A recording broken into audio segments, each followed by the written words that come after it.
Hi there, welcome. My name is Jason, and what I have to share with you today is how to put together your own basic flower bouquet.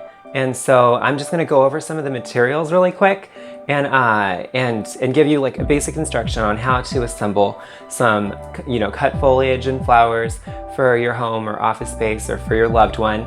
I know Valentine's Day is right around the corner, so I just thought I'd put this together and show you really quick a basic and easy one that you can do at home.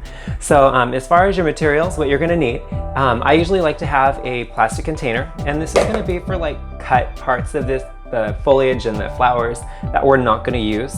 And I have a vase of water, and this is where our arrangement is going to go into.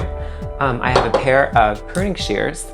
I have some floral nutrient. There are a number of different varieties out there. This one is called Crystal, and it's cut flower food. And what it does is it just it adds nutrient to the water to add energy to the foliage and the flowers, so that your flower arrangement essentially lasts longer.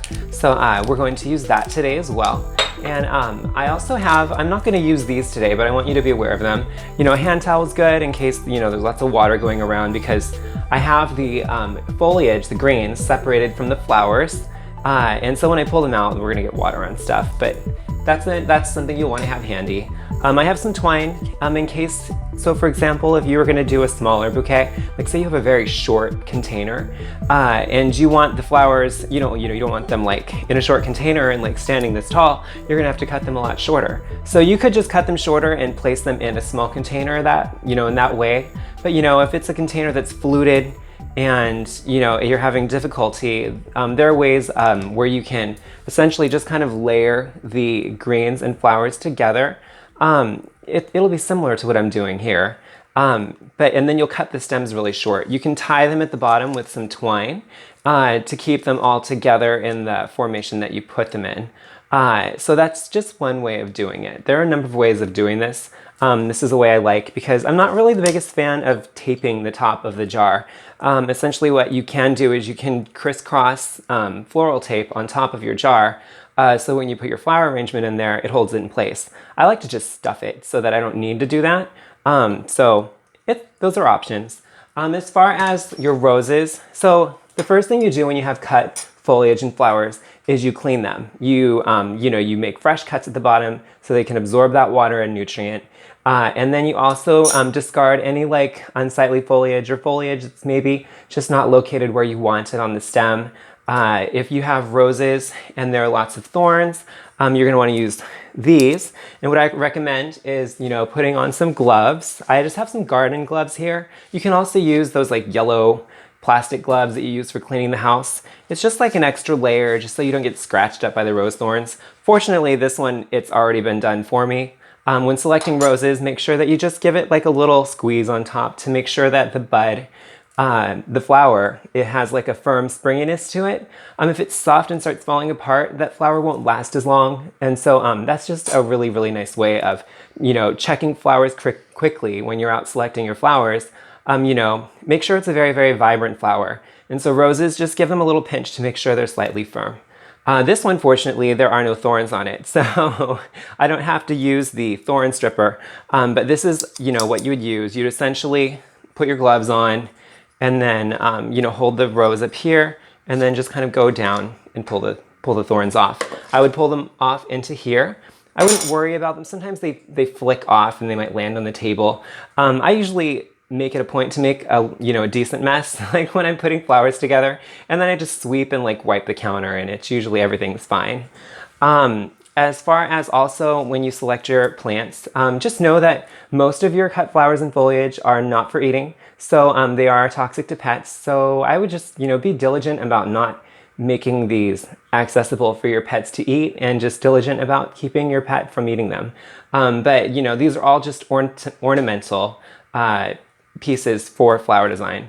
What I have here is some eucalyptus, some ferns, some just greenery. I have a lily, some hypericum. I have right here alstroemeria and some carnations. Some flowers and foliage that you can typically find almost anywhere.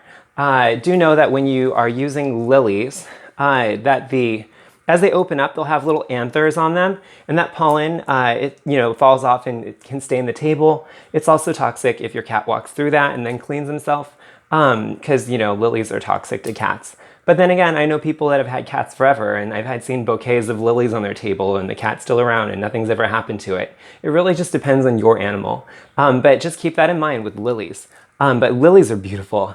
I love the fragrance. Oh my God. So what I do, as soon as the flowers open, just know that you'll want to remove the anthers as soon as the flower opens. It's not very hard because, they might open one at a time, or like over the course of a few days they'll open. And as they open, I just pull them off and I throw them away and I just wash my hands. But that's some tips on lilies. And all right, so let's get assembling this. So I'm going to start, usually you always want to start with your greens. So I'm going to get that.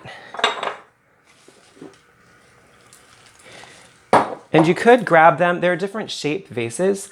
There are fluted vases that you want more flowers and foliage to fill up.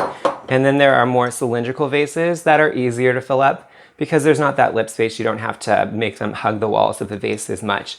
Both are relatively easy. So as far as starting this, I have some eucalyptus, and there's not too much foliage. If the chompers don't work on them, I just pull them off my fingers. And if you do have an allergy, a skin allergy, just wear gloves. But yeah, give them a fresh cut, and then in they go. And I usually remove most of the bottom leaves because leaves that are submerged underwater tend to wilt quicker. Oh, and before I get too far into this, I usually add this first, your nutrient. So if you forget, like I just did, to add it first, you can just grab your foliage and flowers, lift them up, and then just pour it on in. And then I just give it a little swirl. That'll dissolve. There we go. So, and the foliage, just remember the fresh cuts, put them in. And you don't really have to worry about this being perfect, just try and, keep your flowers and foliage together, and just, you really don't want like a lot of stems like showing. You want it to just be very full. So starting with the greens helps you do that.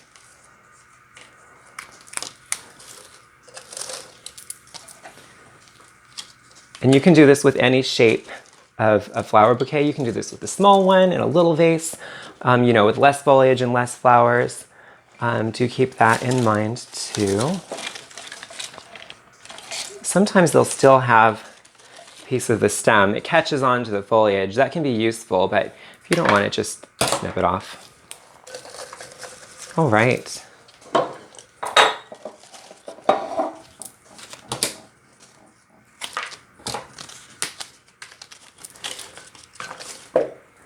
There we go there. I'm done with the greens. I'm gonna move on to the flowers. And I've already cleaned some of these a little bit. So, Hypericum, these pink berries right here. These come in a number of different colors. I love these.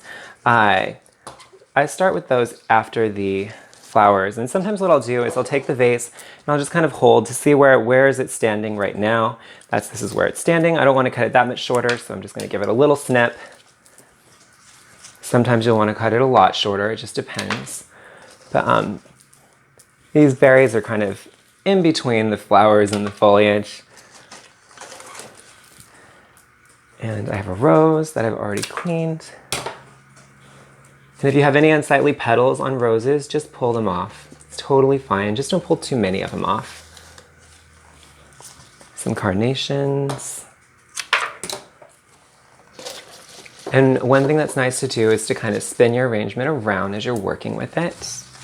If you have a little coaster that spins, those are very useful. The lily. I love lilies so much. Here's our Alstroemeria. And this is a kind of monochromatic love Valentine's design. I have different shades of pink and red intermixed, which is really nice. They're very bright bold colors. More Hypericum. Gonna do some more Alstroemeria. One thing to note too, as you have your flowers on display, you will need to change the water.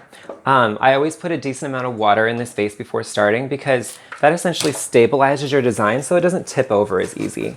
It adds weight. So if you notice it disappearing fast, I know sometimes there's some flowers like sunflowers. Sunflowers, they drink the water. They can drink up the water pretty quick. If this design is drinking up the water pretty quick, you'll want to make sure to replenish that water and change it out every couple days. That way the water stays nice and fresh for your cut flowers, and then the whole design ends up lasting longer. Most of the nutrient at that point should have been absorbed in this first initial gathering of flowers and foliage that we have here. And feel free to move things. Like I noticed that I want this eucalyptus sprig in the middle. You can pull it out and recenter it. Or replace it. And if you have like bolder colors, I like to stagger them, like this glowy pink. I like to kind of stagger it through the design. And you can use some of the greenery from your garden if you have a lot of greenery in the garden. Just keep in mind, you know, what have you done to it? Have you been spraying it for bugs or to keep animals off of it? Because that could influence, you know, the fragrance of your plant and whether or not you want to have it in your home on your dining table. Keep those factors in mind also. But you can use fresh foliage from the garden too. One of my favorites is I love rose geranium so much. What's really nice with rose geranium is it's, you know, when you squeeze the leaves, they smell like roses. So if you have roses and they're not fragrant, but you have rose geraniums interstaggered in there, I mean, that's just wonderful. It's a wonderful combo. It really makes you feel like you have fragrant roses, even if they're not. And I feel like I want this to look a little more full. I'm just going to add what I didn't use earlier. And if you want to do a bow on it, you can. I don't always like to use a bow, but simple, just tie a bow around it. Also, something that's very nice and easy and quick to do, if you didn't have bows, you can just take some twine and you can use that. I brought some scissors. Did I tie that long enough? I don't know if I did. And then you can just tie it. That also is nice too. It keeps the focus on the flowers because the flowers are the focal point in this. So yeah, that's essentially how you put together a basic flower bouquet. If there's any questions that you have about this, please let me know in the comments below. My name is Jason. Thanks again for hanging out and happy Valentine's Day.